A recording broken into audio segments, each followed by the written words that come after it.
কবিতা নগরবধূ। কবি বিধানচন্দ্র ধর। বিহার রাজ্যের বৈশালীতে বাস করত এক নারী। রূপটি ছিল যে তার বিশ্বরূপা, বিশ্ববাহারী। যৌবন কালের রূপ দেখে তার পাগল সব লোক।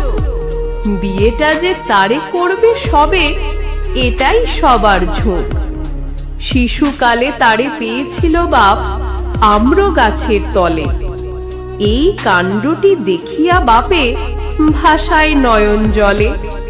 একদা বাপ ডাকিয়া কহে, ক্ষমতা ধর ধনবানে, বিবাহ করিয়া দাও হে আমার অভাগে কন্যা ধনে।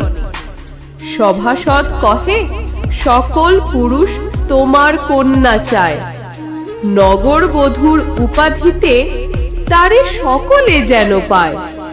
এই ঘোষণা আসিল যখন কপালে রাখিয়া হাত, নগরবধূ রূপে তৈরি হলো নাই কোনো আর মাত।